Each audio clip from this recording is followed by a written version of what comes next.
ആചാരപ്പെരുമയേറിയ കൊട്ടിയൂരിലെ മറ്റൊരു പ്രധാന ചടങ്ങാണ് ഇളനീരാട്ടം. ഇളനീരാട്ടത്തിന് തലേദിവസം സന്ധ്യയോടെ ഇളനീർ കാവുകളേന്തിയ വ്രതക്കാർ ഇളനീർ തണ്ടാന്റെ നേതൃത്വത്തിൽ ഈ സന്നിധിയിലെത്തും. അവർ ആയിരക്കണക്കിന് ഇളനീരാണ് ഭഗവാന് മുന്നിൽ സമർപ്പിച്ച് മടങ്ങുന്നത്. തൊട്ടടുത്ത ദിവസമാണ് മേൽശാന്തി ഈ ഇളനീർ ശിവലിംഗത്തിന് മേൽ അഭിഷേകം ചെയ്യുന്നത്.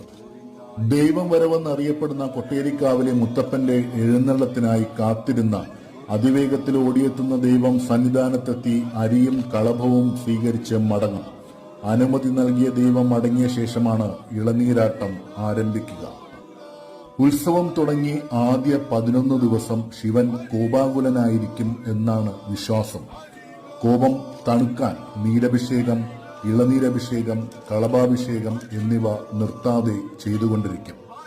പ്രഭാതം മുതൽ കാര്യത്ത് കൈക്കോളനും സംഘവും ചേർന്ന് ഇളനീർ വ്രതക്കാർ സമർപ്പിച്ച ഇളനീരുകളുടെ കാവുകൾ നീക്കം ചെയ്ത് മുഖം ചെത്തിമിനുക്കി മണിത്തറയിൽ കൂട്ടിത്തുടങ്ങും.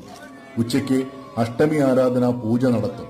ഉച്ചശീവേലിക്ക് ശേഷം ഭണ്ഡാരഅറയ്ക്ക് മുന്നിലാണ് അഷ്ടമി ആരാധന നടത്തുക. ആദ്യവും അവസാനവും 3 ഇളനീരുകൾ വീതവും ഇടയ്ക്കുള്ള സമയങ്ങളിൽ ഇളനീരുകൾ വെള്ളിപ്പാത്രത്തിലാക്കിയുമാണ് ഭഗവാന് അഭിഷേകം ചെയ്യുന്നത്.